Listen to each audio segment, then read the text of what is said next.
Okay, hello guys. I'm gonna go over the old strategy of partial products. This is a review since we did this a long time ago, and it should have been spiral throughout. Especially in third grade, we only do 2 digits times 1 digit. So a lot of you remember your math facts, so this should be a piece of cake.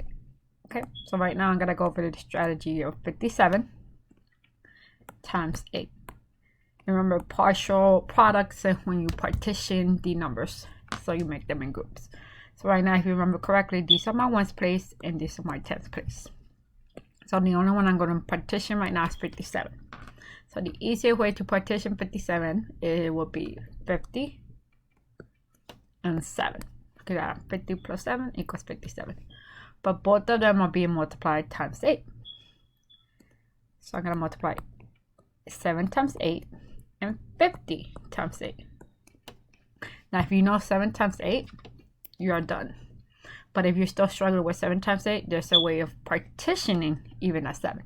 So I could partition that 7 into a 2 and a 5. But no matter what, your main goal was to multiply times 8. So 5 times 8 is easy for some people. 2 times 8. 2 times 8 equals 16. 5 times 8 equals 40. When you add those partial products, equals 56. And that's the same thing as 7 times 8. So no matter what, partial product is that you're always partitioning so you could get smaller chunks and then later on add them and get your sum of your product. But if you already know how to multiply, it's not effective or necessary for you to partition more. And then when I have 50, because I'm still multiplying 57 times 8, but I already did 7 times 8 equals 56. And I proved it different ways, just in case you didn't know how to multiply. I still need to multiply 50 times 8. So I have 8 groups of 50. So you could add like your numbers.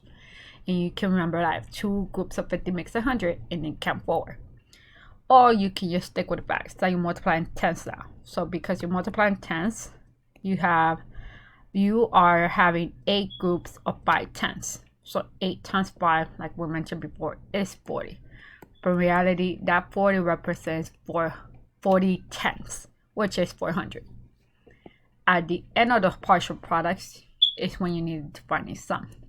400 plus 56 equals 456. Now regrouping. So piece of cake. I'm going to do more of partial products. Right now, if you look at a sticky note, I'm going to do something where, let's say, 63 and the product 63 and 7, because a lot of people hate that 7. So I'm going to use the eraser and erase this. And then I'm going to use that eraser, clear canvas. And never mind, let me add my sticky note. Note, remember I'm focused on partial products. And right now I'm focusing, let's say 63 times 7. I'm going to put a space because it looks like an X. Remember, partial products is when you are partitioning and you're trying to find that product. So 63 times 7. And I'm going to do this part in color. So 3 times 7. And this value is 610, so 60 times 7. Doesn't matter which one you start with, you could go back and forth. If you know 3 groups of 7 or 7 times 3, because they're inverse, it's still 21. Okay, you can prove it with 3 times 7, adding the 3 7 times, or I can just do 3 groups of 7, 21. And this one I'm getting the tens because I have 6 tens. I really do not care about it once because I know its value of 610 is 60. That's why people put it 0. 0 times 7 is still 0. So now because you're multiplying 6 tens times 7, which 6 times 7 is 42 tens, and the value of 42 tens is 420.